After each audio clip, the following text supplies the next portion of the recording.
break out the one-hit wonder from way back when. Hot, hot, hot. Buster Poindexter. We're talking about inflation.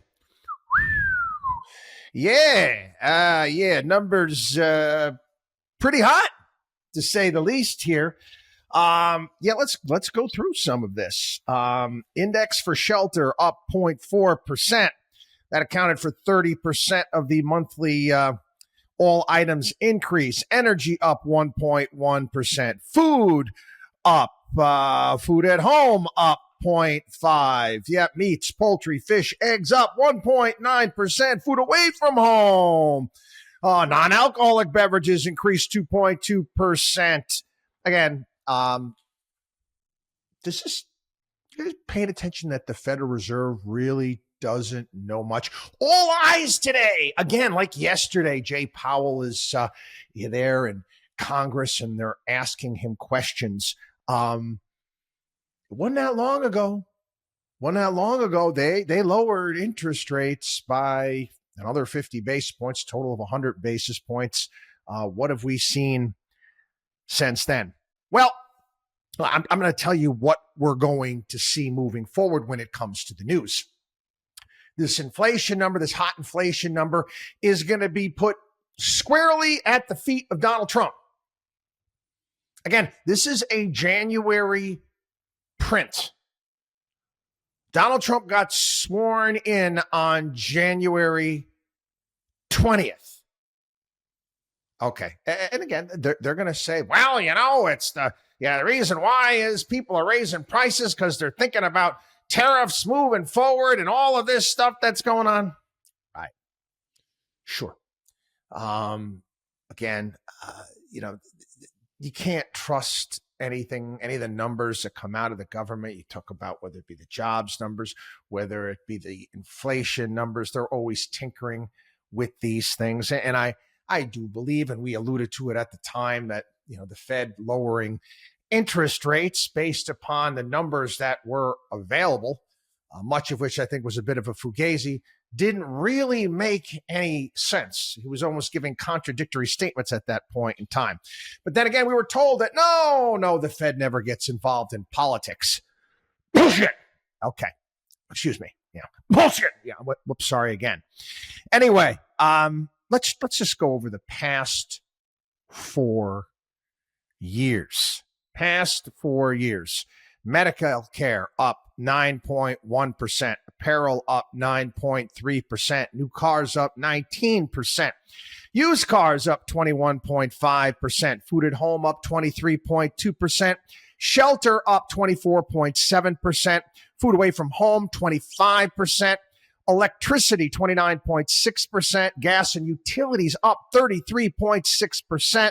Gasoline up 34.9%. Home prices up 39.4%. Transportation up 43.5%. Fuel oil up 44.6%. Auto insurance up 60.9%.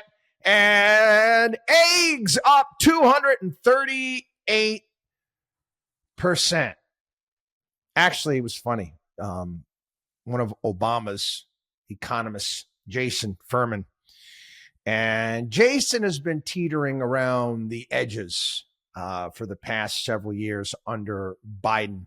He didn't fully come out against Bidenomics, but basically he has now, saying the entire thing was an absolute joke. It was stupid. All of this industrial policy. I don't know. I don't know. Maybe he's free to speak his mind. He does teach at Harvard now. I don't know if he's going to get kicked out of there for doing that. But he's right.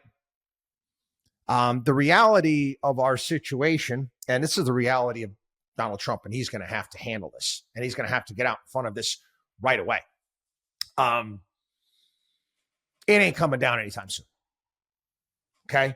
I had a problem with Trump on the campaign trail. Again, trying to get himself elected, talking about on how prices are going to come down immediately as soon as he got voted into office. And I was like, don't say that. Don't say that. Phrase it differently. There's been a lot of damage done over a long period of time. Take a look at our national debt. Take a look at our deficits. You don't spend your entire life. You don't take care of yourself. You're out of shape. You're not even morbidly obese, but you're just out of shape. You've got no muscle tone. You decide, you know what, you're gonna go to the gym. If you think you're going to make up decades of inactivity overnight, it's not the case. This is a process, and the steps are being taken, and they're going to have to lay this out to people. They're going to have to. They need to understand that, again, Doge is a part of this. Lowering energy prices is a part of this, and this is going to have to filter through. The blowback from most of the people is going to be, tariffs are going to raise things here and there, and they're not wrong. They're not wrong. But again, tariffs, not so much inflation. Inflation is a monetary issue always. And we've been living willy-nilly for a period of time, and it's not going to get better. Here's an example. Okay. We have a $66 billion 10-year bond from February 2015 that's coming due tomorrow. Back in 2015, February 2015, the federal government went out and borrowed $66 billion for 2%. Well, okay, that bond is up, but guess what? We need the money. Yeah, the government needs that 66. They got to pay back that $66 billion. The bond is up, but they're going to just go ahead and borrow it again. Again, this is how our government works. Okay?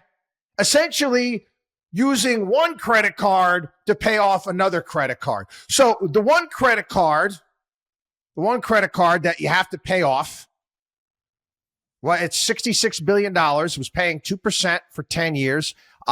That's going to be replaced right now with another $66 billion, but they're paying over 4.5%. Think about that. That rollover, that simple rollover of that debt is going to cost an additional about $1.7 billion a year to you and I, the taxpayer. That is the world we're living in right now.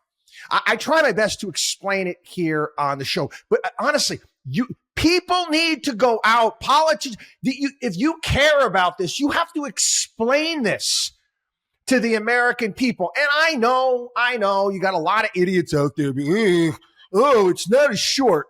Oh, I only watch clips on TikTok for a couple seconds. Yeah, you're not going to get to them. They're morons. Okay.